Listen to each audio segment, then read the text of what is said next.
El 5 de febrero de 1794, 18 de pluvioso del año 2, según el calendario revolucionario, Maximilien Robespierre, líder del partido jacobino, pronunció ante la asamblea el discurso titulado «Sobre los principios de la moral política». En dicho discurso, Robespierre se propone exponer las bases ideológicas de la Revolución Francesa y su política interna, tal y como él mismo expone.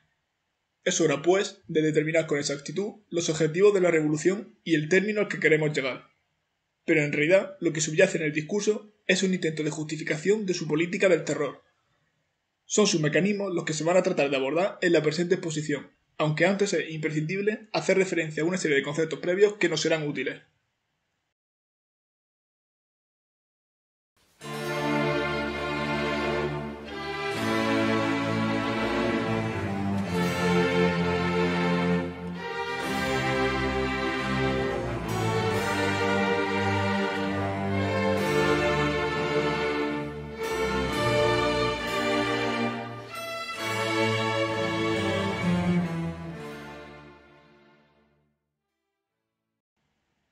Esta ciudad es Königsberg, capital de Prusia durante los tiempos de la Revolución Francesa. En esos años era conocida por el problema matemático de los puentes de Königsberg.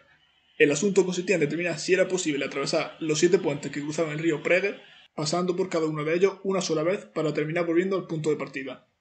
El problema fue resuelto por el matemático suizo Leonhard Euler en 1736, quien, aplicando la denominada teoría de grafos, demostró que la resolución al problema de los puentes de Königsberg era negativa.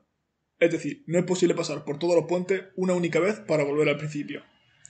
Pero si esta ciudad es famosa por algo en el siglo XVIII, mismo siglo en el que se resolvió el problema de los puentes de Königsberg, es porque vio nacer a uno de los filósofos más ilustres de la historia de Occidente, aquel que llevó el giro copernicano a la filosofía de su tiempo, Immanuel Kant. Kant no llegó a salir nunca de su ciudad natal, y se dice que los habitantes de Königsberg sincronizaban sus relojes con los paseos del filósofo por la ciudad, cuya puntualidad era de sobra conocida. Según una popular anécdota, solo hubo un día en el que Kant se retrasó y no realizó su habitual paseo a la hora habitual, el 14 de julio de 1789, cuando recibió la noticia de la toma de la Bastilla. 5 años antes, en 1784, publicó un ensayo titulado «¿Qué es la Ilustración?», en el que resume cuáles son, a su juicio, los principios del movimiento ilustrado. La Ilustración es la salida del hombre de su culpable minoría de edad, sentenciaba el filósofo suizo. Alude de esta manera a una idea de emancipación, a la necesidad de que cada persona sea capaz de obrar con libertad y tomar la rienda de su vida gracias al ejercicio de la razón del que fue dotada la humanidad entera. Sin embargo, Kant no cree vivir en una época ilustrada, pero sí en una de ilustración, y confía en que aquella llegará con el transcurrir del tiempo. La historia sería, en una concepción que podríamos llamar teleológica, el asentamiento progresivo de la razón tras su descenso sobre la humanidad. Pero para Kant, ese momento no ha llegado aún en el siglo XVIII, pues aquellos que ejercen el poder, los soberanos y tutores, hacen creer a las personas que necesitan ser tuteladas, que necesitan permanecer en esa perpetua minoría de edad, y de esa manera ejercen su poder. Lo que piden a sus súbditos no es que razonen, sino que obedezcan. Aquí es cuando el filósofo habla de la figura del monarca. Al entender la historia como progreso, Kant critica la inmovilidad de las instituciones y aboga por su reforma.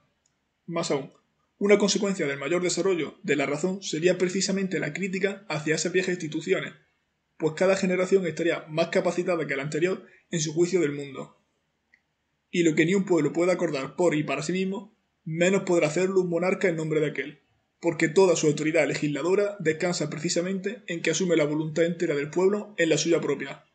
Un príncipe que no considera digno de sí declarar que reconoce como un deber no prescribir nada al hombre en materia de religión y que desea abandonarlo a su libertad, es un príncipe ilustrado. El rey, por tanto, sería alguien con una función de legislador y de árbitro, pero que debería dejar a sus súbditos desenvolverse en libertad y no imponerles nada ni en materia religiosa ni en sus creencias, y que, además, reconoce la crítica como parte de las libertades que le son propias al ciudadano. En este sentido, Federico II de Prusia sería, según Kant, el ejemplo del monarca ilustrado ideal. Pero a pesar de todo, no es claro que Kant apoyara moralmente o no completamente la revolución, y sus posturas parecen contradictorias y cambiantes de 1789 respecto a años posteriores.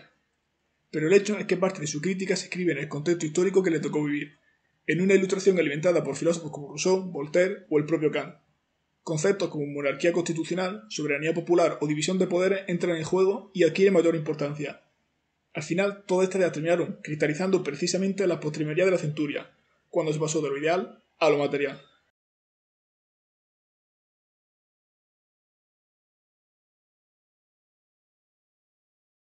Surge en primer lugar el problema de tratar de determinar dónde reside el poder, si en el pueblo, en el soberano o en algún lugar intermedio entre ellos. Como expone Ramón Maiz Suárez en el artículo Los dos cuerpos del soberano, en la Revolución Francesa se produjo un deslizamiento desde la soberanía nacional a la soberanía popular. Para ello es significativo ver lo que dicen las constituciones de 1791 y 1793, cuya diferencia se hace evidente.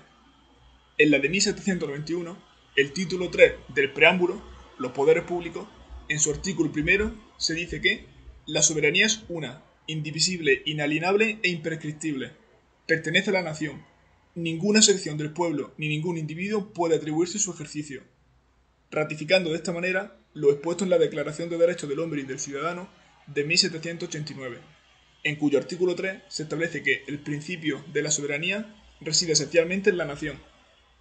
Francia se constituye entonces como una monarquía constitucional, y los poderes que emanan de la nación son ejercidos por la Asamblea Nacional, que detenta el poder legislativo, y por el rey, que hace lo propio con el poder ejecutivo. Por su parte, el poder judicial se delega en los jueces elegidos por el pueblo.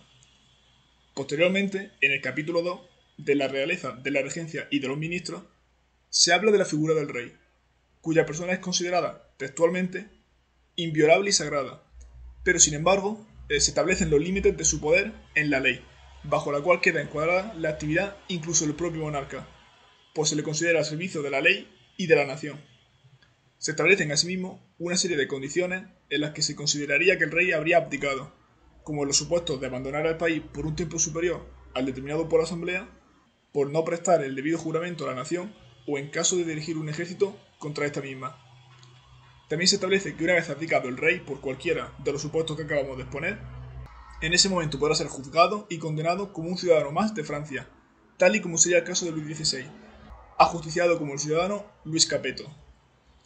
Después de ser obligado por el pueblo de Francia a abandonar Versalles para trasladarse al Palacio de las Tullerías en París, Luis XVI protagonizó varios intentos de fuga.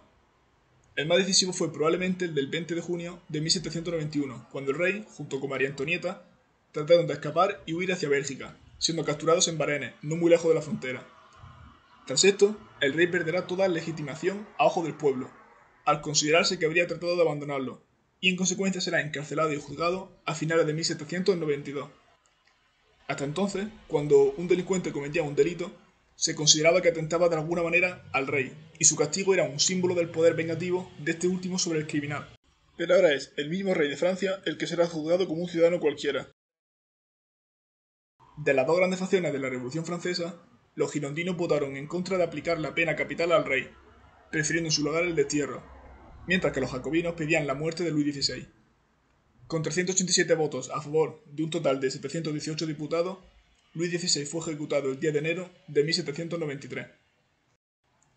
Examinemos ahora la Constitución del 24 de junio de 1793, en la que se aprecian cambios importantes respecto a la de 1791. En primer lugar, Francia ya no es declarada como una monarquía constitucional, sino como una república. Además, esta Constitución establece en su artículo 7 que el pueblo soberano es la universalidad de los ciudadanos franceses. Por tanto, vemos que se ha producido un cambio desde una soberanía nacional a una soberanía popular. Ahora bien, las diferencias entre monarquía y república son claras, pero ¿qué es lo que distingue a la soberanía nacional de la soberanía popular? La respuesta más inmediata es que en el primer caso la soberanía recae en manos de la nación y en el segundo del pueblo, pero estos pueden ser conceptos ambiguos y que necesitan ser aclarados y matizados. En el artículo previamente mencionado, Suárez hace una distinción en base no a la titularidad de la soberanía, sino a las instituciones, pues mientras que en la soberanía nacional el registro censitario respecto al derecho al sufragio es más restringido, en la soberanía popular adquiere más importancia las instituciones democráticas y el sufragio es más abierto. La nación, como detentadora de la soberanía, es un concepto abstracto que remite a una emanación de la misma desde lo alto, mientras que el pueblo alude a un término más concreto, aunque al mismo tiempo disperso, en el cual la soberanía emerge desde abajo. Algunos autores llegan incluso a afirmar que la soberanía nacional en realidad no representaría la voluntad del pueblo, sino que esta sería una construcción de sus representantes. Por último, la soberanía nacional considera al rey uno de los representantes del pueblo, aunque esté sometido a la Constitución, mientras que para la soberanía popular, el pueblo sería el verdadero soberano. En todo caso, son estos conceptos que en ocasiones se superponen y cuyas fronteras están ciertamente difuminadas, pero con este esbozo podemos afrontar el discurso de Robespierre que abría el presente vídeo.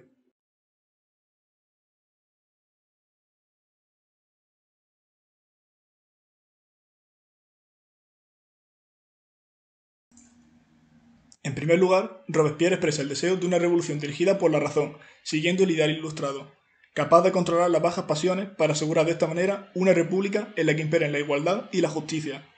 En la República Francesa, todos los ciudadanos poseen una serie de derechos inalienables por el simple hecho de serlo, pues como dice el Incorruptible, estos derechos no están grabados en piedra o en mármol, sino en el mismo corazón de los hombres. Los ideales de la República habrían venido así a sustituir a lo de la monarquía. Para Robespierre, el único sistema en el que se podrían realizar estos ideales es en la democracia o en la república, que entiende como sinónimo. Define la democracia como aquel estado en el que el pueblo soberano, guiado por leyes que son el fruto de su obra, lleva a cabo por sí mismo todo lo que está en sus manos, y por medio de sus delegados todo aquello que no puede hacer por sí mismo. De nuevo aparece la idea de la soberanía en manos del pueblo, expuesta en la Constitución de 1793. Robespierre procede así a enunciar el primero de los dos conceptos que dan título a nuestra exposición, la virtud. La virtud es la fuerza motriz de la democracia republicana que propone el líder jacobino, como lo fue la antigua Grecia y Roma. Virtud que no es más que, en sus propios términos, amor a la patria y a sus leyes.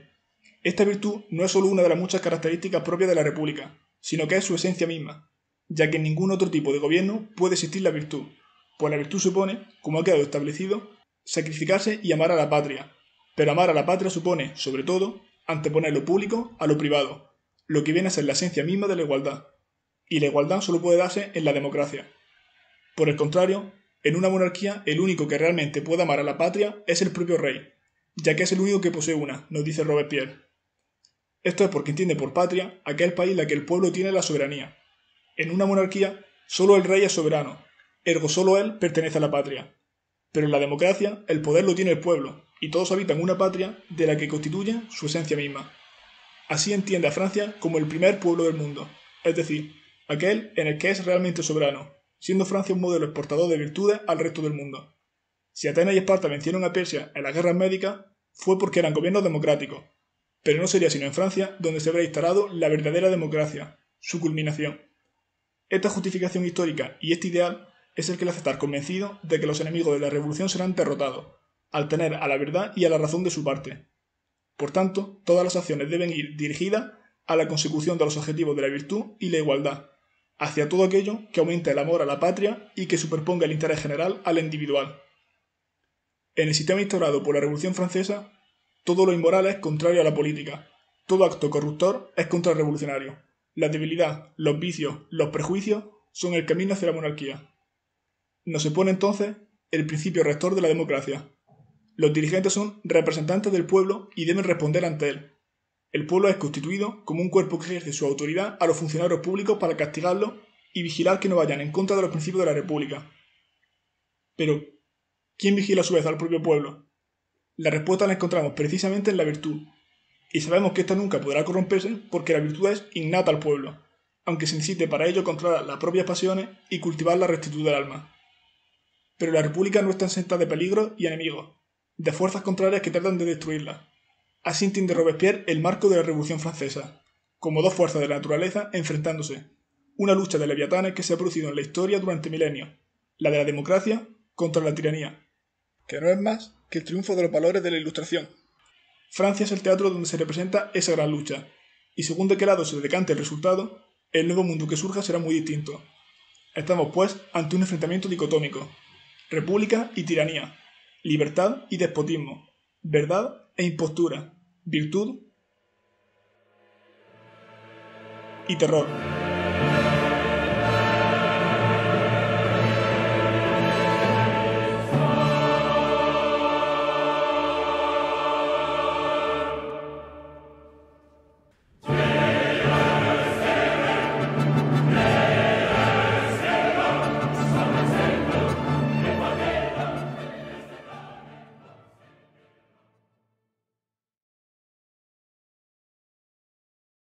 En 1793, el terror descendió sobre Francia.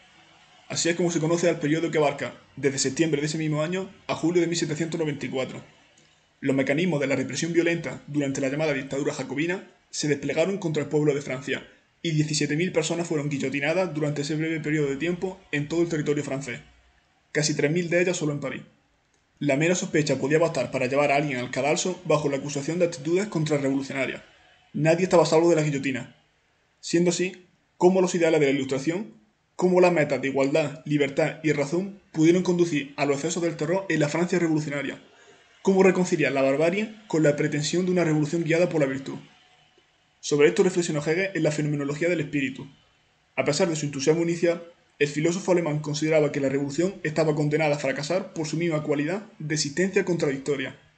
La revolución, bajo las reivindicaciones de la Ilustración que presuponen que todos los seres humanos son iguales e igualmente libres, al contrario de lo que ocurría en el antiguo régimen, habría de devenir en un nuevo sistema con otros modos organizativos, con otras instituciones, con otros grupos sociales, que en tanto que diferentes serían desiguales y asimétricos, volviendo a caer en aquello contra lo que la revolución trataba de acabar.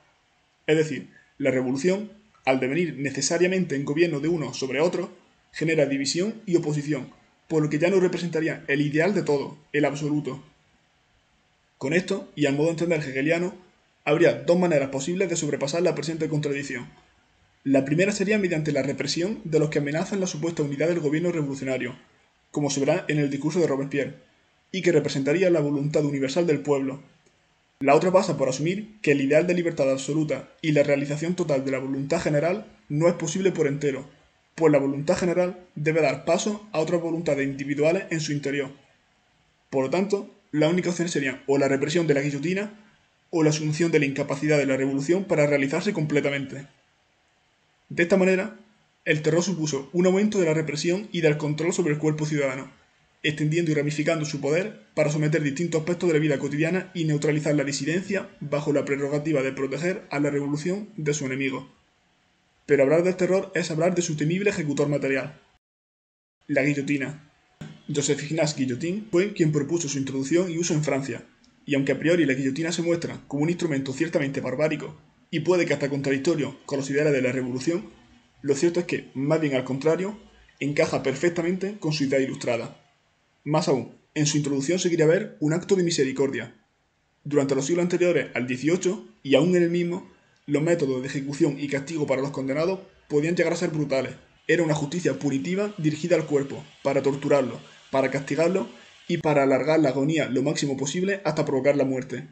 Junto al instrumento de tortura, cuando se decapitaba a alguien generalmente era a mano de un verdugo, lo que al depender de factores como su fuerza podía producir un ensañamiento con el cuerpo del condenado.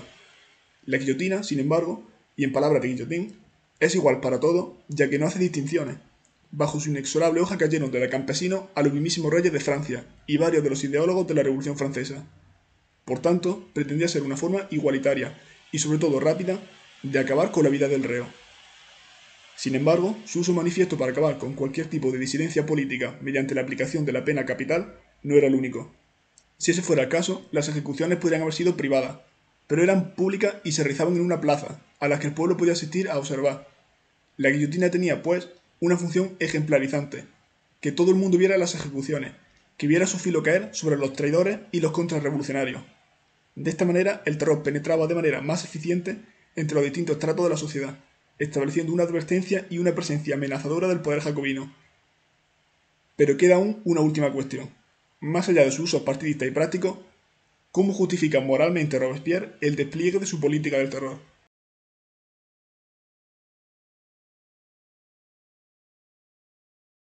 Se ha expuesto anteriormente el significado de la virtud para el incorruptible, y cómo esta virtud, junto con las nociones de libertad y soberanía popular, deberían regir la revolución. Ahora bien, estos serían los principios si Francia se encontrara en un periodo pacífico, pero los convulsos tiempos de la Revolución Francesa, en los que fue pronunciado este discurso, requieren otras medidas. Si la fuerza del gobierno popular es, en tiempo de paz, la virtud, nos dice Robespierre, la fuerza del gobierno popular en tiempo de revolución es, al mismo tiempo, la virtud y el terror. La virtud, sin la cual el terror es cosa funesta. El terror, sin la cual la virtud es impotente. Por tanto, la virtud necesita del terror si quiere lograr su objetivo, al menos en tiempos de guerra. Es más, según Robespierre, el terror es una emanación de la virtud. Ambas son caras de una misma moneda y se refuerzan mutuamente. El terror es la justicia expeditiva, severa, inflexible. Pero ¿no es el terror el arma propia de los déspotas y los tiranos? ¿Aquellos contra los que precisamente la revolución pretendía acabar? Robespierre dirá que no, pues el terror no es más que una herramienta, como una espada, cuyo uso puede ser legítimo o ilegítimo en función de quien la empuñe. Y el terror es virtuoso cuando se dirige contra los enemigos de la República, contra los contrarrevolucionarios, y contra ellos la justicia debe ser inflexible. Ataca a los adversarios y protege a los ciudadanos, que son los republicanos. La lentitud de los juicios equivale a la impunidad. La incertidumbre de la pena estimula a todos los culpables. Castigar a los opresores de la humanidad. Esto es clemencia. Perdonarles sería barbarie. Así, los objetivos de la política del terror pasaban por vencer a los enemigos de Francia, que son tanto enemigos externos como Inglaterra y Austria, pero sobre todo internos. Y entre estos últimos, aquellos que buscan dinamitar la revolución desde dentro, Robespierre distingue dos tipos, los moderados y los ultrarrevolucionarios. Ambos son falsos revolucionarios. A los primeros los considera poco más que unos mandados al servicio de gobiernos extranjeros, cuya función sería dividir y destruir la revolución. El moderado es indulgente, débil y perdona a los traidores siempre que pueda sacar algo a cambio. Es alguien que no gusta de comprometerse, que se deja llevar por la opinión ajena y que busca llevar una existencia cómoda y sin inconvenientes. Finge servir a la revolución, pero es un traidor, y nunca se cede. Es aquel que pide clemencia y amnistía, y se lamenta del giro sangriento de la revolución. Los otros, los ultrarrevolucionarios, son los que se han desviado de los objetivos iniciales con extravagancia, semillas quizá de la contrarrevolución. Entre estas extravagancias está su exacerbado ateísmo y ataque contra la religión, llamada a sembrar la discordia entre los revolucionarios, y que además atentaría contra la libertad de culto, ignorando por otra parte a los enemigos representados en las naciones extranjeras. Los primeros son aliados de los aristócratas contra el pueblo, los segundos desprecian la autoridad que los mismos han constituido. Han desviado la atención para dividir a la revolución y al Comité de Salud Pública. La revolución debe moverse, pues, entre los dos extremos. Por un lado, la concentración del poder en una sola persona que proponen unos, los monárquicos, y el aniquilamiento y el caos que buscan los otros, los contrarrevolucionarios. Todos usan la máscara de la revolución, pero son traidores en su interior. El 28 de julio de 1794, Robespierre se dirigía a la guillotina para ser ejecutado, poniendo fin a su dictadura jacobina y al periodo del terror de la Francia revolucionaria. Camino del cadalso, el abogado Vergniaud dijo que la revolución es como Saturno, devora a sus propios hijos. Y aunque la revolución duró 5 años más en manos del directorio, con su muerte una época terminaba para siempre.